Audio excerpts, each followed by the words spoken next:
I know. Oh yeah. I know this one. It's just a wedding podcast. This episode is brought to you by Sound Precision Entertainment and Cufflink Media, Cleveland's best DJ, photo, and video team.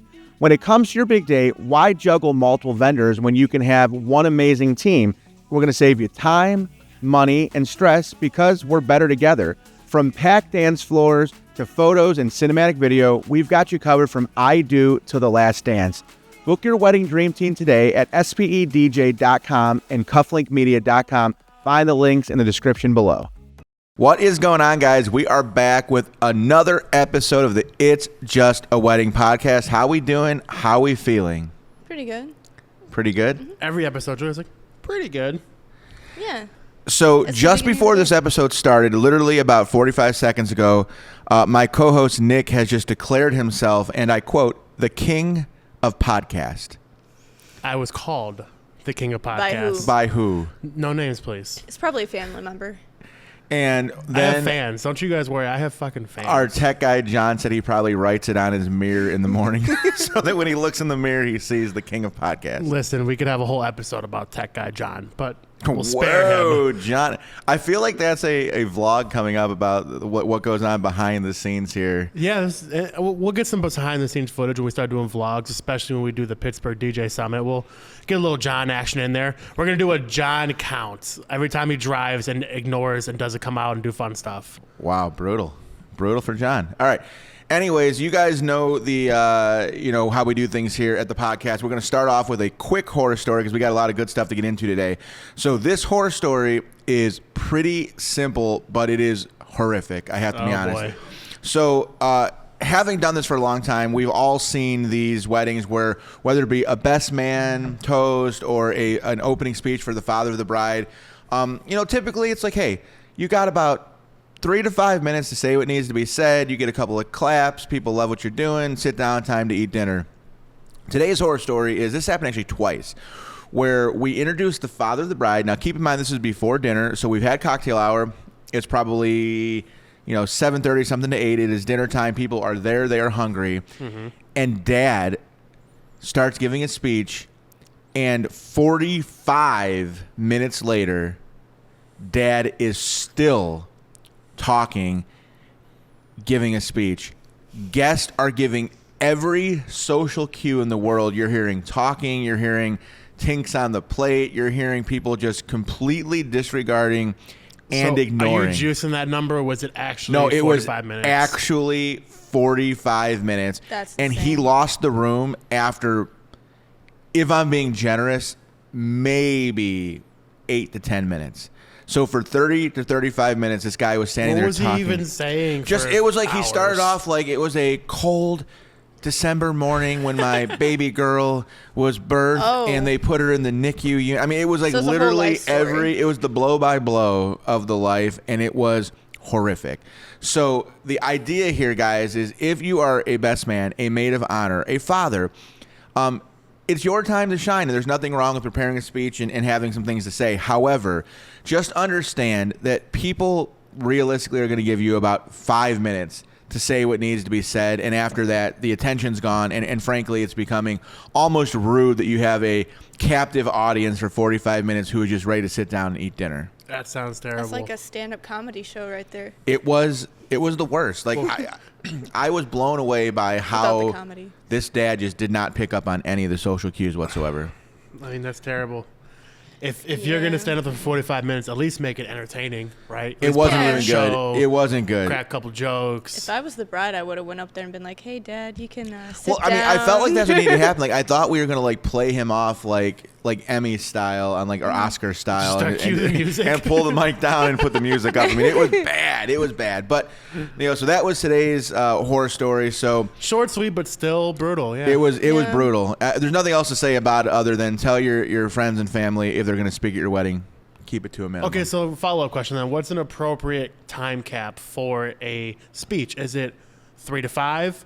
What if it's 7 to 8? What do you think is I appropriate? think the average person who is not a great public speaker, you get 3 to 5 tops. There are about 3 to 5% of individuals that are just really good public speakers. They can actually captivate an audience. They could be funny. And even when you're one of those people, you might get an extra 2-3 minutes, but still you're done. So I would say 8-minute max for a great public speaker and 5-minute max for your everyday, Joe Schmo speaker would be my opinion. I would agree. I think those are fair numbers. Yeah. Unless you are putting on a show with that public speaking event. But it's not going to happen at a wedding. So yeah, most of the time I would say not. So today, one of the things that is becoming super prevalent in society today, I mean, we literally can't stop hearing the word anxiety. There's literally a hit song out right now called Anxiety. And, whether it be, excuse me? Doechii. Is that who sings it? Yeah. Okay. You don't know who sings it, but you know the song? You would know who sings that song. I would not. Yeah, Doechii. What do you mean? She's phenomenal. Anyways, okay, Doechii rocks the song Anxiety.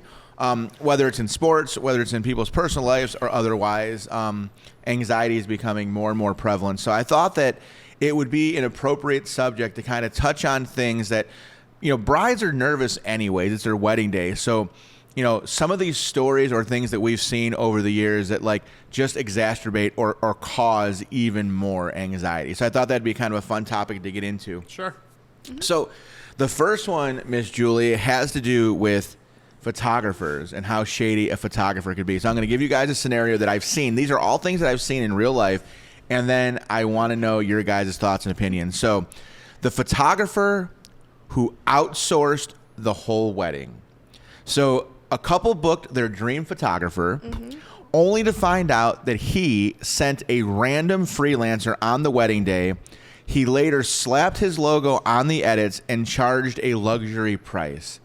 This is stuff that I have seen, in this case, more than once. Bro. So as a company that does offer a multi-op and freelancers, let's talk through what this looks like. So what do we think about someone who is willing to sell themselves but not tell the client ahead of time that it would not be?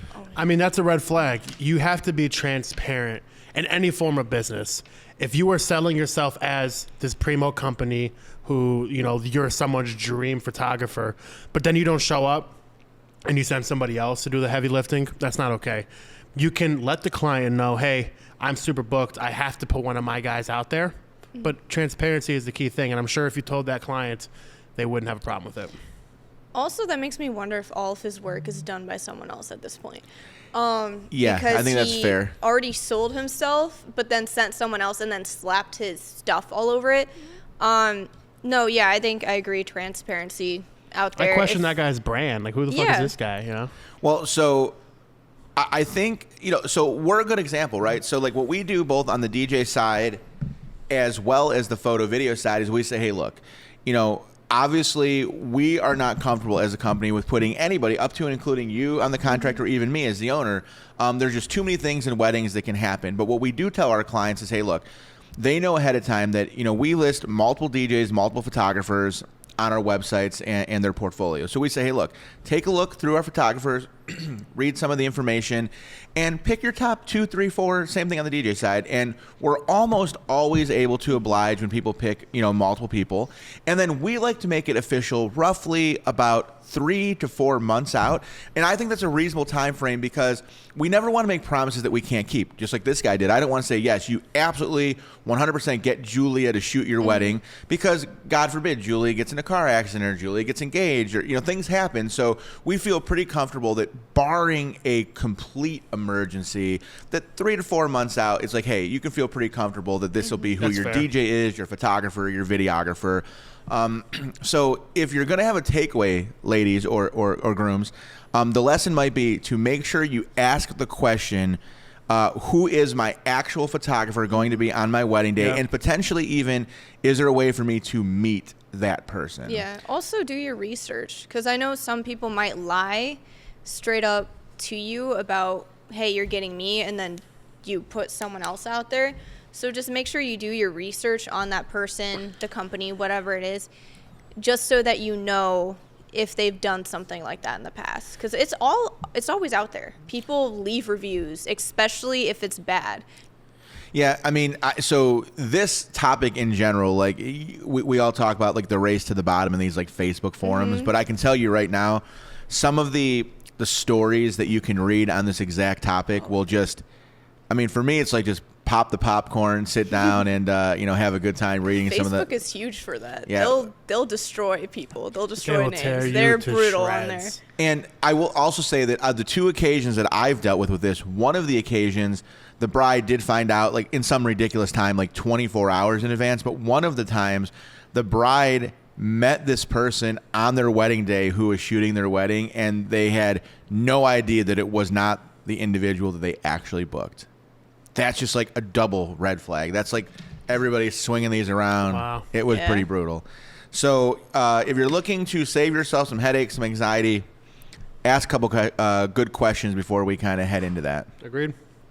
So this next one, I think, is actually as interesting, if not more, because we actually are on a couple of these. So let's talk about the venue kickback list. So a venue is bragging about their preferred vendors list. However, it turns out vendors had to pay, in some cases, thousands in kickbacks just to be on that list. The list wasn't about quality. It was about who coughed up the most cash. Well, I think it's important to differentiate yourself from the rest because you're not on those lists due to paying, and your quality does not lack in that regard. So I think that's important to note that just because we might be on a vendor list, we might be a preferred vendor of many places, it's not because we paid to be there, it's because our quality speaks volumes. And I think that there two things can be true at once, right? Like, I think that you can be in a relationship with a hall where they recommend you because of the quality of your service, Yep. but then know that because of that recommendation, whether it be through offering services to their staff or other ways, there are other ways that things can be, kickbacks can be given other than actually financial.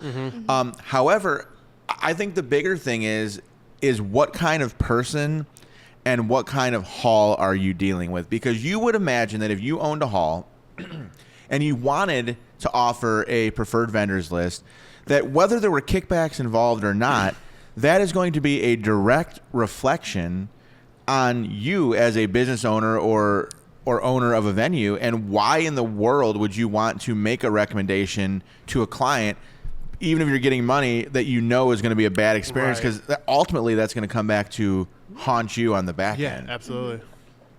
So, like, Julie, what are your thoughts on, like, if you went to a venue, you fall in love with the space, you jive with the sales rep, they give you a list of people, like, would you, I'm assuming you would just be trusting, like, hey, I like the hall, they're a good hall. If these names are on a list, I should probably start there because that'd be a good place to get quality.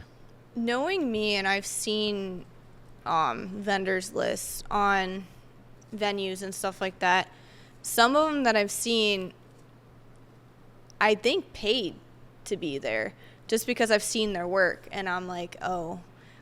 So I just, honestly, I would research. I would go through the vendors list if you want to.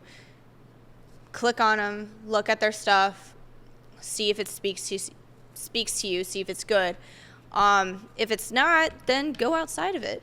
I think maybe that is the lesson to be learned, that, like, there's nothing wrong with using a vendors list as a great starting point, but you may want to not just 100% take their word for it. Yeah. Do your research, set up the meetings, be a smart consumer, do your comparative shopping, read reviews, and ultimately, if that's a vendor that you think is going to be the right fit for your wedding, then that's just, that's great, but maybe just not fully trusting someone that you may not know. And that Yeah. might also help you to gauge and give yourself guidelines in terms of price and budget too. Because if they're going to have their specific people that they're recommending, that'll give you kind of an industry guide for pricing on what you should expect to pay. Yeah. Also know that these vendors lists don't get updated often either. Sometimes it'll be old photographers or old businesses that may not be around now. So yeah, definitely just do your research. I can attest to that, SPE, we're on some vendors lists that there have been 2 or 3 or 4 people in, like, the event manager role that have since come and gone. And every time they hire a new person who may or may not know who we are, typically we stay on the list. So I do love that. But I will tell the new hires that reach out to us. You're welcome to come in, sit down on the podcast. We'll talk, because not only do we want to be on your vendors list, but we want to have earned it. So Yeah. that's actually a really good point. Speaking of budget. Speaking of pricing, this one, no names please, but in the Cleveland market, this has become a problem on multiple occasions. Let's talk about the DJ who cashed out and vanished. So here is the scenario. People are doing that? I don't think I've Here heard is the about scenario. So there are people who could be relatively good salesmen who will go around promoting the fact that typically their pricing might start at, call it, $2,500. Okay? They then go on to say that they like the couple, they think they're a great fit. If you guys are willing to pay in full today, rather than this package being $2,500, we'll do this package for $1,500, and they take $1,000 off. So for the clients who hit it off with this person, good salesmen, they go, wow, this is a great deal. They fork over the $1,500. They're excited. They feel like they just saved $1,000 just to find out that 3 months, 5 months, 6 months, a year down the road, that DJ has no intention of ever showing up to their wedding. Sue him. Well, then what? So here's the issue. Now, this, again, Facebook forums, go have a ball with this. So you can sue that person. However, that person then will just file for bankruptcy and or dissolution, which means that they're gone. Damn. And now there's basically, as an individual, there is not really a goddamn thing that you can do. However, what some of these brides and grooms have tried to do is band together. And I believe that if it becomes a class action lawsuit, there might be some additional recourse beyond just like an individual suing. But I mean, guys, if something seems too good to be true in weddings, it typically is. As a wedding vendor, there are times that I meet with couples that I think are great people, that we're a good fit for, that I would just like to be involved with. Maybe the date on the calendar is just a date where we have some availability, and I will do whatever I can to earn their business, sometimes up to and including offering a discount. However, as a business owner, we have our own costs. We've got our employees, our building, our insurance, our fuel, our vehicles. It would never make sense for me to offer a $1,000 discount on any given date. So, because at that point, if I were planning on actually rendering the services, I would never make money. So if somebody approaches you with one of these deals that feels a little too good to be true, it probably is. Yeah. I mean, that's just fishy, because if he's filing and then dissolving that company case on place and he has no reviews, he has no social footprint, he's just essentially a ghost random DJ. The person I'm referring to has done this thrice in the Cleveland 3 market. times? 3 different names. So he's taking 3 different companies, 3 different names. 3 different names. They went through. He took a year's worth of cash up front, dissolved it. That name gets bashed publicly. He creates a new He's just a name piece that of people may trash. not realize, does it again, and rinse and repeat. Why can't you say his name? He's just a piece of trash. I don't want to. I want to know. And I think we should let our people at home know to stay away from Get this into person. the juicy. Listen, Was he going to come after you with Juicy his stuff? $3,000 he's managed to accumulate? I Does believe. he actually book weddings and show up? So I Does he, like, think pick that and choose? originally he did, and I think that when this all first started happening, I think that he had like good intentions. Like, I'm going to take the booking, and then I know that I can't do it, but I'll kind of figure it out later. And I think what happened is he took such a low amount of money, he realized that he couldn't find somebody to go do this event, pay them, and then, you know, actually make any money on it. And a lot of times I think that money that came in was spent long before that wedding ever happened, so he didn't have like funds set aside to pay somebody else to render services down the road. So any of the DJs watching locally, you're going to know who this guy was. It was all over the internet. If you are someone who is one of our national or international viewers, just go into one of the Facebook groups in Cleveland, and you'll find this person name really quickly. So it's pretty interesting stuff. I wish I knew his name. I would blast it right now. I don't know. Not afraid. I'm not afraid. I've heard of It's not even that I'm photographers. afraid. Do you remember the guy's name, John? I've heard of photographers. His first name, I think, was Adam. I don't know the guy's last name, but Adam. Yeah, Adam. first name. Dude. I know there's some photographers that will get Well, I guess it like a wouldn't even booking matter and either. not show up, or go do the photos and never give people their photos. There are photographers that do and, that too. And name doesn't even have to matter too much either, because he could be Adam, but then he could just create a new company and just be like, oh, yeah, I'm Joe. Hey, I'm Frank. Nice to I'm meet you. Joe. I'm Frank. Yeah, I mean, that's true. if You he's can name creating a fake company. companies, he's obviously creating fake names. So Might as well. So, guys, again, if it's too good to be true, it probably is. Now, this next one's, I think we will have real opinions on this. So we own. What the fuck does that mean? Because you're just a buffoon. You don't know anything about videography, but we'll talk about it. You don't know me. I know you. You don't know me. You have a Schmorl's node. You don't know shit about me. All right. The videographer with stock weddings. A videographer lost ceremony footage, so he spliced in clips from either another wedding or even an online stock video place. And the bride noticed that the veil didn't match. Now, here's the thing I will say. We own a wedding videography company, and I think that we do a fantastic job.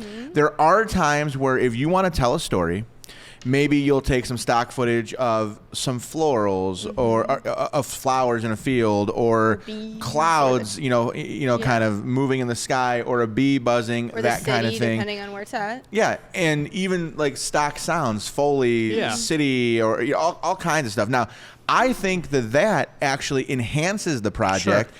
It puts some more levity, some more feeling behind it. Sure. However, the idea that you would potentially like replace like a bride's veil with a piece of stock footage, like You can't do that. That's a no-no. No. Let's That's walk- a big no-no. Listen, you can't do that. I mean, especially when there's faces, a bride will remember who her guests were, and you're going to put some stock B-roll of random guests, random altars, random veils. It's not going to work. AI is not that good. No, it's not that good yet.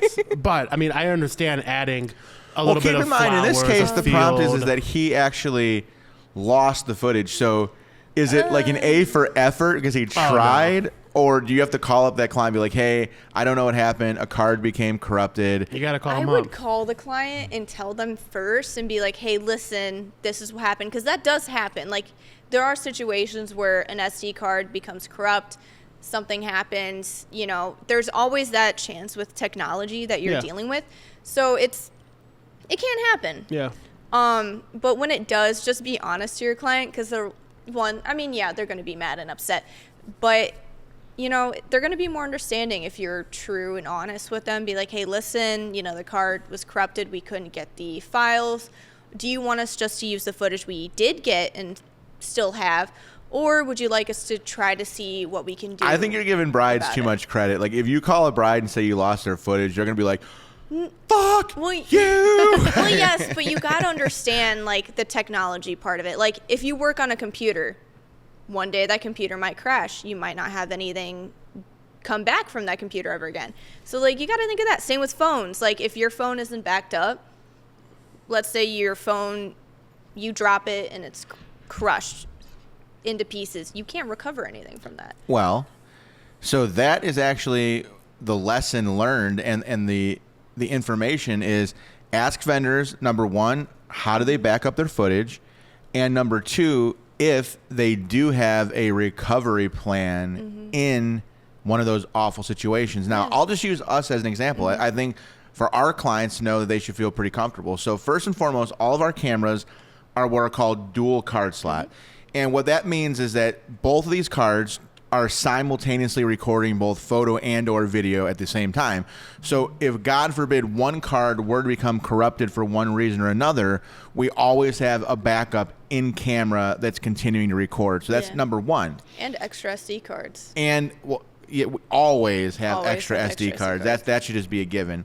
Now, when they come back on the back end, when we are offloading this stuff, we don't just throw these things on a jump drive and throw it in a drawer and pray to God that they're there. In our case, we've got a true NAS RAID service that we set up, and basically what it allows us to do is back up our stuff, and in some way it makes multiple triplicate copies or even more than that to that said device, so that on the back end you have the ability to, if one of those drives go down, you pop in a new drive, and then it kind of repopulates from the other drives available. You have multiple points of data. Multiple points of data. And at the very least, if I had to ever make that phone call, if I had to tell a bride, Miss Bride, we have very expensive cameras with dual card slots. We have a very expensive server where we back up all of our photos that makes multiple copies. in an event where somehow all of that went wrong, then I guess it would just be like, as Drake would say, God's plan. You know what I mean? Like there's nothing else that we could do at that point. Because you did all the safety precautions and everything behind that, and at that point, yeah. But that's part of what makes hiring a qualified vendor important, because those cameras with the dual card slots are very expensive. Furthermore, the server that we use with I think it's 90 terabytes server is very expensive. So if you're a company who's like a single op who's kind of just getting started, I promise you that those people don't have the tens of thousands of dollars to put these backups and peace of mind in place. So it's just worth asking the question. I know a lot of photographers that don't have like a huge drive like that or a server to offload their footage to. They'll keep the SD cards and just have a crap ton of SD cards everywhere, and they'll keep them until the wedding is fully delivered, which I guess you can do if you're starting out a single op or things like that. That's one safe way to do it if you don't have enough money to afford something like that. So definitely just ask your vendors, research. We're going to the last two, and I think that this one might be the juiciest one. So the photographer who held memories hostage. Now, in this scenario, the photographer refused to release the wedding gallery unless the couple bought a $3,000 album upgrade because the vague contract allowed it. Now, let's walk through that a little bit. So, Scammy. one of the things that we do... Fishy. Oh, Julie's throwing up the red flag here. Yeah, that's means red flag all day. So, one of the things that we do is that we provide to our clients the print release rights, the social media rights, but then we hold the commercial use rights, of course. Now, that being said, many years ago, before digital and certainly mirrorless became a thing, it was not that unusual for a photographer to say that you do not get the print release rights, meaning that you're going to pay $1 amount for them to come to the wedding, take the photos, render the services, and then a separate dollar amount, because if you wanted those physical photos, you'd either have to pay for the print release right or pay for physical prints through the photographer. So my question to you guys is this really a red flag, and is it a derelict of duty to the photographer, or is it an example of a client who just didn't understand or read the contract properly? Well, definitely read the contract. Vendors can get very scammy in their contracts. Like they meet with them and they say one thing, send you a contract that says different things in it, and you sign it assuming that's what they said. And then they can screw you over on the back end like that. Definitely read thoroughly through your contracts. Don't go and just sign it. And then when it comes to like, I don't know, that just seems scammy to me. Why would you ever hold images from someone when they paid for your service to go out there? And I assume there has to be something in there that says that they'll give their photos without purchasing an album. That seems like a little crazy. Well, I mean, again, years ago, it was not an unusual practice to say you have paid for our services to come out and take the photos. However, if you want the print release rights and or the photos, there would be a dollar amount assessed to what that would look like. Now, I think that this is becoming less and less and less practical by today's standards. We would never do that. But again, there are still some old timers doing things like this. I thought it was worth bringing up and talking about. Furthermore, like a company like us, like we do a really good job, I think, of explaining to people like what to expect ahead of time. So like they're getting an email like, hey, your photos, we try to deliver sneak peeks within, 2 to 3 weeks of your wedding day. After that, our typical delivery is within, 8 to 12 weeks of the wedding. However, during our peak season, things can push out to X, Y, Z. Yeah. So I think that as long as the photographer is setting clear expectations as to what the client is going to see on the back end, then I think I'm okay with it. However, I do feel like the way that it was worded here, it does feel very scammy. Like, give me $3,000 or you'll never see your wedding photos. I think that comes down to like when you meet with them, asking the right questions. Absolutely. Asking them like, hey, so what can we expect on deliverables? What can we get out of that? Just kind of like do your research. I know there's a lot of times you can Google what questions to ask to certain vendors when you go to meet with them, so that you know what you need, what you're expecting. That way, like, let's say you don't even ask like what the deliverables are, you just trust what they say. And some salesmen, they lie. That's what As their a job salesman, is. I never lie, but I do omit. A lot do lie, though, just to get your service, to get you to sign that contract, to hire them. So, like, you can't trust them all. You can't trust their word of mouth. So definitely ask the right questions. If you somehow forget, double check that contract. Have your significant other go through it too. Have multiple people, your parents, help you out. Make sure to see that everything looks good. Well, here's what I'll tell you guys at home. If you don't know what to ask a vendor, just watch every episode of our podcast. We tell you exactly what to figure out. Nick, coming in strong statement there. That means the truth. I think the last thing that I would say on the topic is I feel like this is kind of a microcosm of just what has been happening since post-COVID. Mm-hmm. There used to be a world where when you were getting married and you were going to spend tens of thousands of dollars, in our case, we've got a beautiful office and showroom. People would come in, we would sit them down, wine them, dine them, show them everything that's available to them, answer their questions, make sure they understood the pricing, and they would leave, I think, feeling very, very comfortable. Mm-hmm. And post-COVID, it's become very popular to just look at websites, read Reddit forums, make purchases of tens of thousands of dollars without really ever doing a whole lot of research. I think at the end of the day, it's a wedding. It's not only a lot of money, but it's a representation of your family, mm-hmm. your friends. It's probably worth, whether it be in person or Zoom or otherwise, just digging in a little bit more and making sure you've got a really good understanding of what that looks like. I recommend, if you have the option to do Zoom or in person, go for in person. That way you can get a real vibe and a feel to the place, the company, the person. I feel like it's harder to lie in person or put off a fake persona, because I feel like you can pick it up easier in person. So one question I have next week. So next week we're going to have Ryan Lehman on of Ohio DJ Pros. Mm-hmm. Good dude. It's going to be a hot episode. That dude is not afraid to say whatever the fuck is on his mind. So I'm fired up about that. But I will say that one of the things that he does is he tells couples point blank, period, end sentence, that he only takes on clients who are willing to meet in person. And if they are not willing to do that, he tells them up front that that's just, you're not our client. And I have not gone that far, because we obviously have made Zoom meetings available to people. But in some ways, it's an interesting take, right? Like, it's full stop. We meet in person or we don't take your business. I kind of respect that. I'm going to next week definitely pick his brain on that, because I think that's a pretty ballsy take, you know? Yeah, because I'm curious on how much he loses from that, or if he gains more from that. I think that would gain some respect out of people too. Yeah, I respect this guy's the real deal. Like, and that's that old school thing you just don't get anymore. It's like people saying, "Oh, I only do business with people who drink." Mm-hmm. Okay. Like, it's ballsy, but sometimes it works. I kind of like it. So that's just a little. Stay tuned for next week. I think it's going to get a little bit hotter and heavier next week on that topic. But cool. Last one on this topic: the venue with surprise fees. Now, we've kind of touched on this in the past. I'm not going to go too far into it, but a couple booked a venue that promised all inclusive. Later came up with surprise charges, including a $300 cake cutting fee, a $500 power usage fee, and even a $200 fee for cleanup labor. Red flag.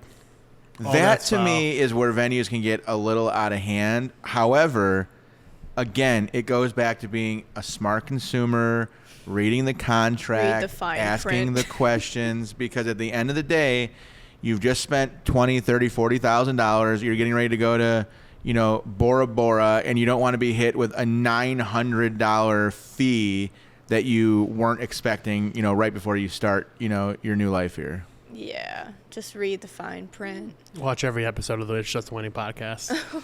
It was good the first time, Nick. I mean, it's important. Yeah, venues tend to try to be sneaky about that, so definitely just read the fine print. They can be. I'm not going to go into specifics, but it's worth reading the fine print for sure. Yes, and have your parents go over it, because they'll probably know more about it than you. Julia giving a shout out to Mr. and Mrs. Webb, like it. Well, yeah, I do have them read over my contracts. Like, before I signed my leasing agreement for my apartment, like, yes, I read through it, but I also had my mom or dad read through it too, just to make sure I'm not going to get screwed over on the back end. That's fair. Well, ladies and gentlemen, it is time for me to introduce the self-described podcast king. It's time for Nick's Picks.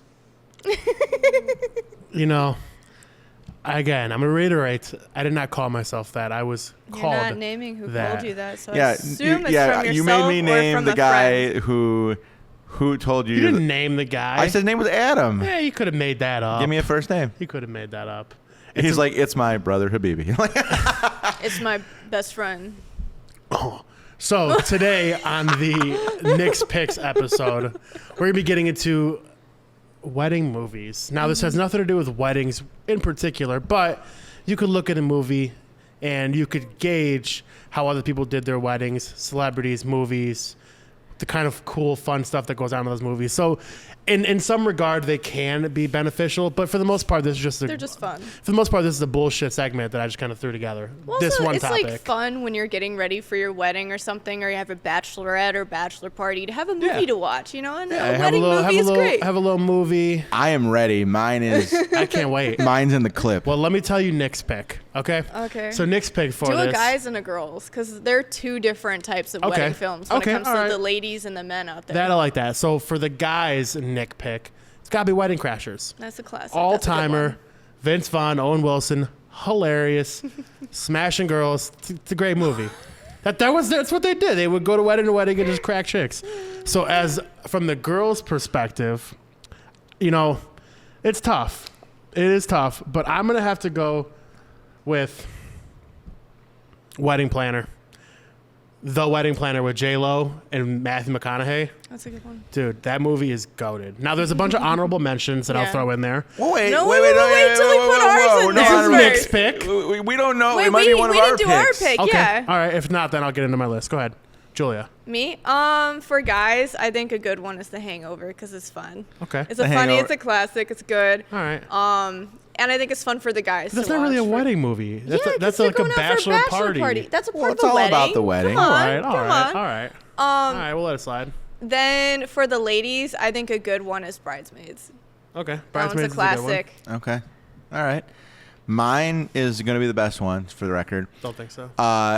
For the fellas, the wedding ringer with who's a little tiny black guy, Kevin Hart, where he sets up a service for guys who don't have best men, and they can order him as their best man I at don't think I weddings. saw that one. Dude, It's it just hit hilarious. It's really Netflix. good. Hilarious. Really? It's really good. And also the main character, the guy who plays Olaf in Frozen, is the other character. I don't know his name. Josh Gad, I think is his name. Yeah, And I the think so. entire time, all you think of is a little fat snowman running around the movie. So I really do enjoy Okay. it. I got to watch that. Hilarious. All right. I strongly recommend. As far as the female one goes, isn't there that one movie, like it's called like 4 Weddings and a Funeral or something like that? I believe. It might be a little older Sounds than you guys. old. It was with. We're talking like 2000s and up right now. It was in the 2000s. 2000s I and think up I've right seen now. that. Yeah, I remember it being pretty good. So I'm gonna go with 4 Weddings and a Funeral. Okay. Okay. So let me give you guys the honorable mentions. Ones that are great, but don't make our cut. Okay? Okay. Number 1, Wedding Singer, Adam Sandler. That's good. That was on my list. yeah, That's that a was good on That was on the mine. short list. Can for never sure. go wrong with a good Adam Sandler movie. He's a classic. He's hilarious. A newer one in terms of Netflix movies, Crazy Rich Asians. That's not new on Netflix. It's newer. Oh, well, yeah. It came out with You guys fight like you're married. You're like Wedding it's War. newer. Wedding War? Yeah, Wedding Wars. I don't know what Oh, that yeah. is. Irish Wish. That was really good with Lindsay Lohan. That was really good. Did you see that one? No. No. Where she's in Ireland, and it's a whole thing. And then Marry Me with J-Lo and Owen Wilson. That one was really good. If you haven't seen that one, J-Lo is like a super celebrity, and she like fake is trying to, she's like a super celebrity, which she is, but she's trying to seem normal, so she like fake marries a normal guy, which is Owen Wilson. He's just a school teacher. But then she actually ends up falling in love with Owen Wilson, and then they get, they marry. Bride Wars should be on there. Bride So Wars is a good one. That was a good one. What's a the- couple of excuse me, Nick. 2 things. Number 1, You just cut her off like that? I did. It's very important. I'm sorry. 90 Day Fiance is a show full of smut. So if you're looking for some smut, great. And Nick, a show that you know that you and I have come to love. You actually think Julie is like one of the characters. What about Love on the Spectrum? She forgot all about that. That is not a wedding show, first off. Excuse me, Love on the Spectrum. It's about none love. of them have been Listen, I love Love on the in Spectrum. a solid relationship, except for one. You're the lion to my lioness. But no, I am not The milk like one to of those my characters. Chardonnay.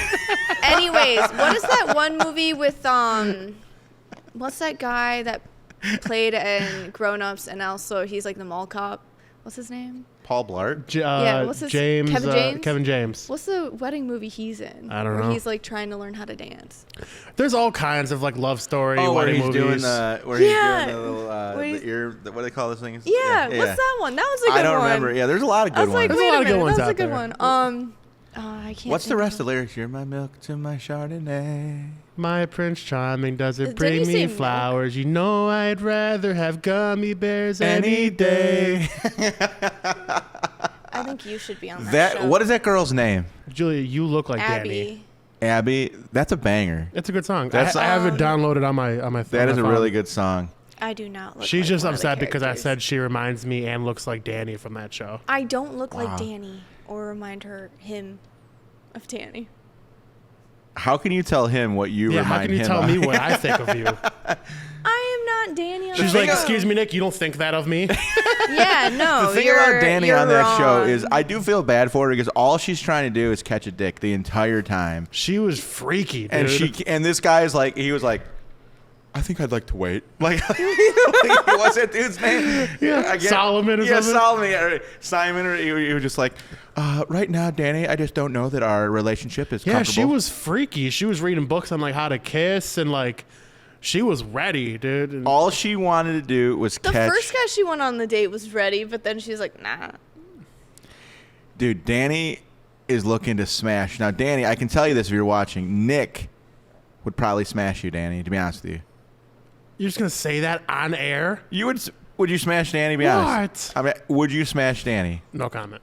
Would you? I plead my right to the 4th, 5th, You and mean the 14th Amendment. Would you smash Danny? I plead the 5th. Would you? Dude, what's the next segment going on here? I can't handle the truth.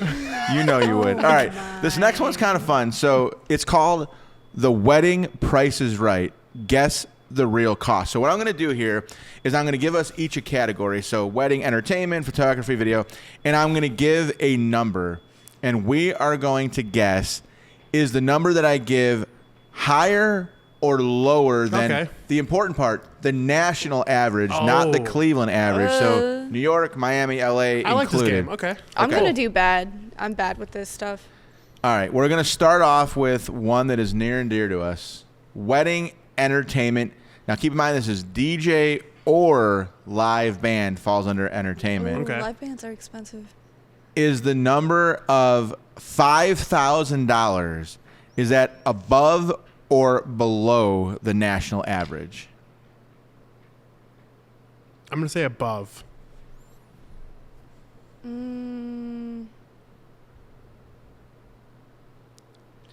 Deep in thought. I think I'm going to go with, and that's like basic, not with added on, right? It doesn't say. Because if you want to add because entertainment's like lights, all that extra stuff. If you add that in there, then I would say higher. But like, So do you think that 5,000 is above or below the national average? I'm gonna say I think I'm gonna go This is way harder than it should maybe be. above. I don't know. Okay, so you guys, you said it was above 5,000. You are both correct. The national average 17. is 3,300 national average. Wow. Okay, better we thought. bad. Julia, this next one, we'll see how good you are here. We're going to go into photography.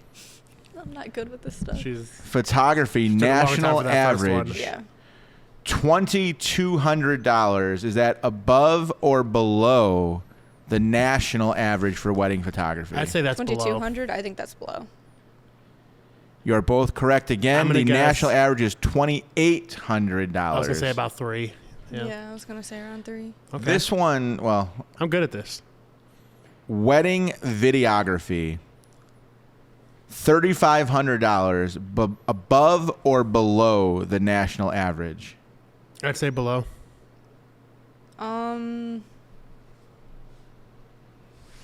I'm gonna say above. Nick came in below very confidently, and he was wrong. Apparently, the national average, which I don't like seeing, is $2,100 for what, which is brutal. I don't know how people are making money at $2,100. That's pretty cheap. I just know that video is cheaper than photo. Yeah, there's no way it should be $700 cheaper than photo, but that's what the paper says. Now, was that just raw, or was that coming edited? You getting highlight reels? Like, It does how not can you do all that for specify. $2,100? It says examples with ballpark national averages. Well, It because doesn't. most companies that do photo or video, that it's usually both. They offer both. You rarely see any just video companies, but if you see photo, it's usually photo and or video, and usually the photo is more expensive than the video. I don't if you know, look man. At the I feel pricing. I just feel like 21 is super cheap for that. But if I'm gonna be honest, with all the editing that comes in video, I think video should be more expensive than photo. That's if I'm what you going to would be think. I 100% honest on that, because there's more editing in that process when it comes to video than photo. I agree. All right, we just had a guest on. Flowers or florals is $1,800 above or below the national average? I say below. I don't know how much flowers are, but I know that. Well, they're if you expensive. recollect on Nick's favorite and best flower, roses are very expensive. But nobody So- really gets Also, roses that we had often. a guest on for an hour who talked about this exact Yeah, topic. I know, 18 but is she below. was like doing different things. I think I'm gonna go with below. You guys are both correct. The national average is $2,700, which is outrageous. That the national average is $600 higher for flowers than for a wedding videographer. Shame. Wedding videographers, we got to step our shit up. All right, next one, wedding dress. $3,000. Would that be above or below the national average? Shot in the dark, below. Below? Well, I don't. On camera, you're just like looking off in this, like when 'Cause you're I'm when you think you're like, thinking- This is what I was talking about behind the set, where I'm like, she I just don't shows look up at someone and and she's just. think. I'm thinking. Because I don't know the cost of dresses, but I'm also thinking that most of the nation aren't rich. I'm going to say. No, I'm going to stick to my thing. I'm going to say below. I'm gonna say below. you guys are incorrect. The national average for a wedding dress is $1,800. Oh, yeah, that's not bad. Correct. Not All right. bad. Catering per guest, this is a per guest Okay. charge, This I know. is $100 per plate above or below That's the above. national average. I'd say, I think above. That's Yeah. above. That is correct. $75 Yeah. per plate is the national That's what I've average. All right, we have 3 more. The wedding cake, $1,200 above or below the national average. I think that's above. I think it's above. Most people don't really get crazy cakes anymore. The cake that I knocked over was $400. Okay. Now, for bonus points, can anybody guess? So you guys are both correct. It is below. Mm-hmm. What is the exact national average of cakes? I don't know. It's a guess, Julia. I'm going to do bad. So wait, the What was answer the- was Yeah, what was $1,200 the- is below what the was No, the average. one? it's above. I'm sorry. Above. It's above, yeah. I'm gonna 1200 guess above. 750, 825. 750. 8. Literally, you're like, you ever see that meme where you have that guy who's like, when he's thinking and there's like little like fucking numbers like swirling around their head? It is, believe it or not, $500 is the national average for a Whoa. wedding cake. Oh, we're too high. Hair and makeup. Now, this is per person. Okay. Hair and makeup. $450 a person. Is that above or below national average? That's above. Above. That is correct. The national average is $300 a person. Damn, I know my shit, dude. Okay, this one I'll be interested to see. Venue rental is $5,000 above or below the national average for venue Below. rental. Below. You are correct. It is $6,000 to $7,000. So Damn, I think I only missed one. Did I miss any? you missed Yes. like all of them. No. I'm gonna I put think I little like missed Tweety one. birds going around your head when you're thinking in this No. episode. Yeah, that was great. The Jeopardy.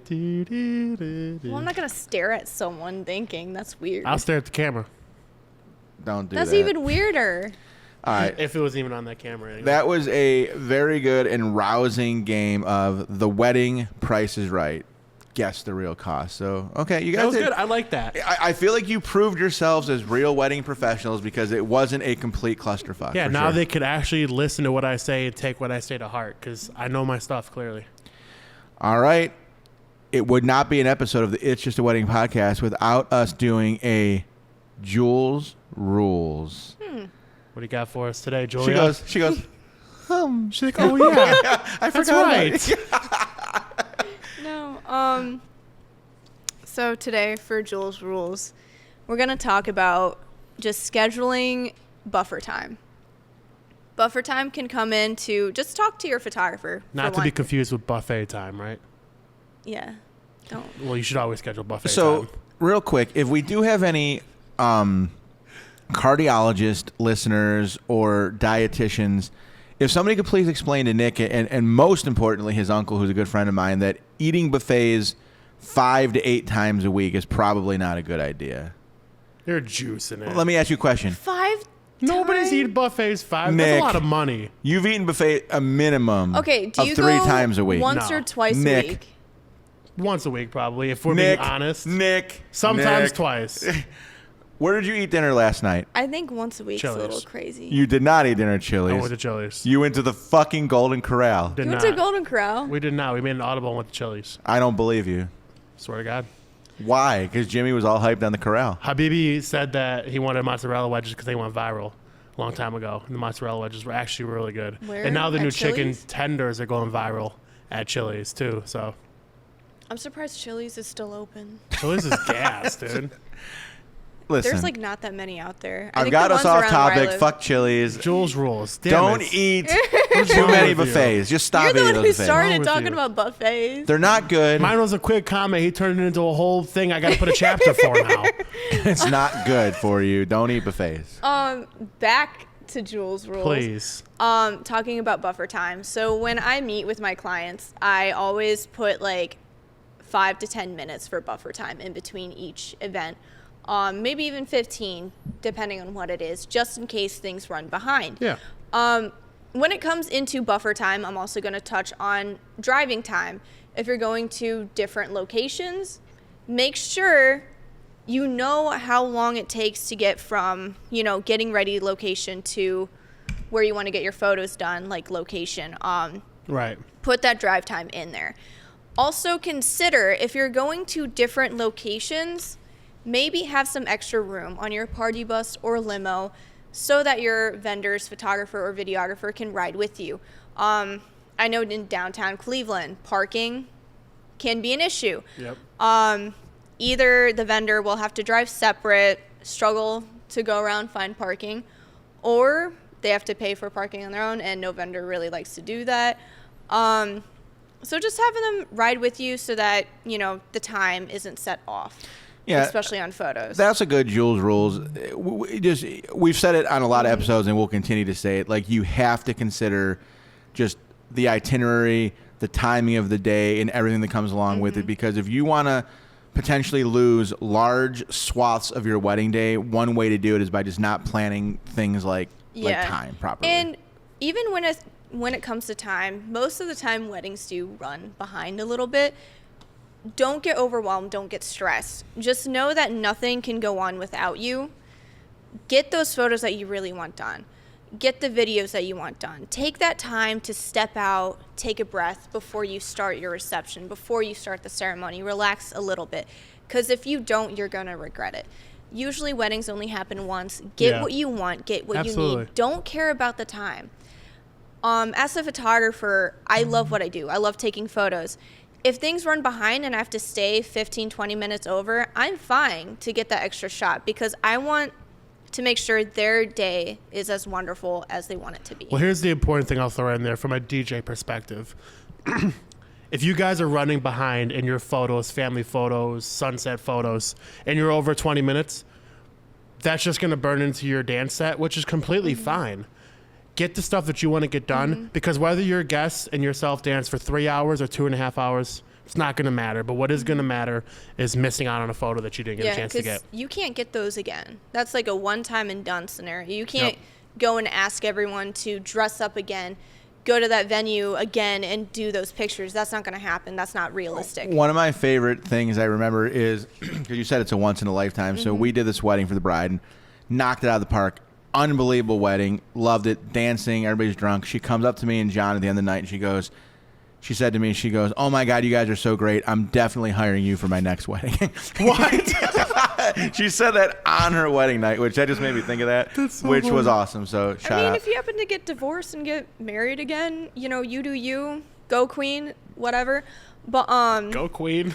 Go queen. You do you, like that's fine. If you get divorced, it doesn't work out and you remarry, lovely, find love again. Hire people that you trust, but normally it's a one in a lifetime thing. So just get what you want and go for it. Well, I have to say we're approaching the 1 hour mark. So Nick, you're going to have the ultimate responsibility of wrapping up this show with a rousing segment of No Tux Given. Well, no better person to do it than myself. So for the No Tux Given, You're the only person I'm literally that does just going to leave this thing in the air while you talk the entire time. Do you know what we should do for the game? The money one, whatever that was called. The money one. You should have little tallies on it to see who has the most points at the end of it. You're burning into my segment, Julia. Wow. I let you talk in length about. Actually, no, I didn't. We interrupted you about buffets. So, carrying on with the No Tux Given, I got a really cool idea for you guys. Let's make some money at these weddings. Let's have a little bit of an over/under scenario going on at these weddings. Let's do some betting at these weddings. I like it. Okay, so here's some scenarios to where we can bet. Let's do the over/under. Is Dad's speech going to be 5 minutes? Over or under? Is the best man speech going to be 4 minutes? Over or under? Get a little money going. Help that fund your trip. Some other options that you could do. Who's going to be the dancing MVP? Who's going to dance their ass off? Who's going to be the least social, the most social? Kind of like high school superlatives, but wedding version. I like this one a lot because right now, just all things betting and prop bets are all the rage. Yeah. So why not get a little action going on your wedding day? Who's going to cry first at the altar? Is the dude going to cry? Is she going to cry? Have some wedding bingo. Wedding bingo? No. What? I'm getting ready to say, let's get some blackjack tables in there. No. What I'm saying is make these bingo cards. 32. No. I think it'd be fun. Have these little bingo cards, and you can fill them out with little things that you expect that will happen during that wedding. Right. And you cross them off as you go, and if you get in a row, I thought you were gonna be 79. No, that's not wedding bingo. You have little things and you. Okay, cross them so off. whoever If you win, fills you up the win. card first wins. And Okay. you put in what you expect would happen. Okay, So it's gonna be like that, that's but cool. on a card. Okay, we can do that. We'll loop that in with the next part of the segment. Let's do some backyard poker games. You know what I mean? Mm-hmm. Let's do some very simple 6-10 people poker games. Maybe some blackjack games. Get a I dealer in don't there. think that you I've can seen have a cornhole. full-fledged poker game As at a long wedding. as you don't take Not a rake really. for the house, that's what considers it illegal and non-illegal gambling. If I am correct, you're allowed to just have some backyard poker games with a little bit of money thrown around. Yeah, but if you're not raking, do you want people are at your wedding? Do you want there to be a poker game going on in the corner? I'll sit down like Tony Montana with a cigar at my poker wedding. That'd be fucking awesome. All right, listen. That'd be cool. I So think the idea is good. let's do some betting. Let's turn it up a notch. I feel raise just the how much ante. fun would your wedding be for your the groomsmen if there's some action and you see mom cry and it's fuck yeah, that's $100 in my bank. You know what I mean? For sure. And all that money can help you to fund whatever that you want to do. Whether you're going on a honeymoon, fund the wedding. Now the question is Boom. no names please, but can the bride and groom do they take a little rake of the action for like the honeymoon fund? We can't say that on camera, can we? Might as as well. might as well. I feel like in order to play like a game, you have to put in a certain amount of money to play, and that money goes to the bride and the groom. You just be the house. The house wins most of the time anyways. So, All right. so that is the No Tux Given segment. Thank you all for playing. Thank you for watching. But anything else you want to get in? Are we wrapping No, this I puppy think up we're here? pretty good. Excited next week. Ryan Lehman, Ohio DJ Pro, is going to come on, do a little chit-chatting about the wedding industry here in Cleveland. We also have that Pittsburgh DJ Summit coming up, which actually when we get off the camera here, I'm going to do some work on the PC, the good old PC. We got some very cool guests coming on too. So Yeah, we have exciting. two confirmed. So Nick was able to get Joe Bunn, who is one of the big national influencers, I believe, out of Raleigh, North Carolina. Yeah, he's got a couple offices all over, actually. Yeah, and then Nate Acosta, hailing from Texas, yeah, I believe. he's in the DFW. I like Nate Acosta. He's cool. He is doing wedding DJ, but his thing is the bilingual niche. Like, he'll go and switch up from English to Mexican, same announcement. And it's First really of all, cool. there's no Spanish? language that is Mexican. He's cool.